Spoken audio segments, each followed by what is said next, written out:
How's it going everyone? WildeThang here and welcome to another Destiny video. So I've got a new weapon and I took it into the Crucible to show you guys how it performs and do a little review on it.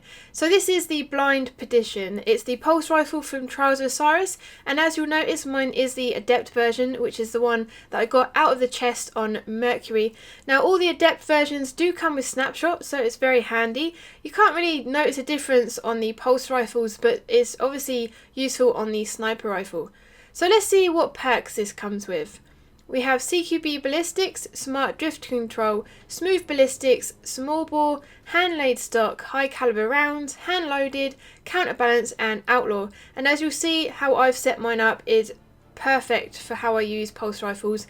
You can obviously have outlaw, but this already has pretty fast reload speed and you want the counterbalance anyway. You want the extra stability on a pulse rifle.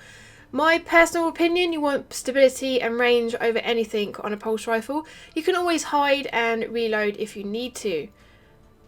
Now the only downside to this in the Crucible is that the magazine is pretty small. It's only got 24 in the mag and I do feel like I'm reloading a hell of a lot, like more than anything.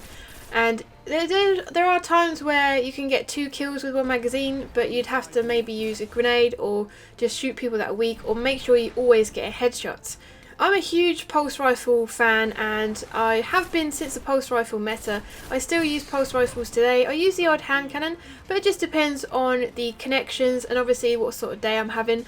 But this is definitely one of my top favourite pulse rifles now, alongside the PDX-45 and Hawksaw.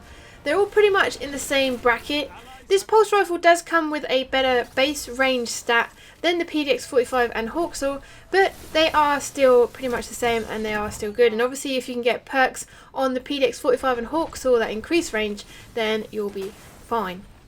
Now if you can't get your hands on this pulse rifle, other pulse rifles to check out are the Party Favor, Hawksaw and Zeros PDX-45. All those ones are in the same kind of bracket. They've got the same rate of fire. Obviously the stats do vary with like the base range, reload speed, all that sort of jazz, but obviously you can get perks that increase those stats.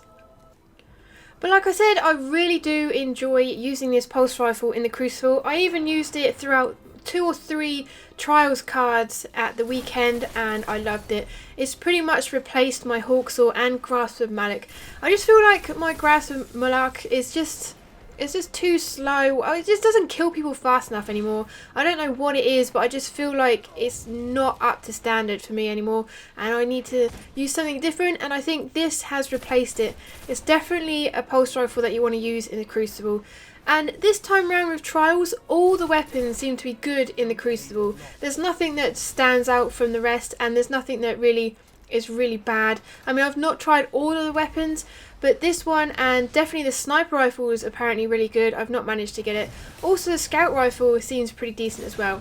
I'll be doing reviews on all the weapons as soon as I get my hands on them. So if you have this pulse rifle sat in your vault, then do give it a go. It's a definite solid Crucible weapon and you'll enjoy it.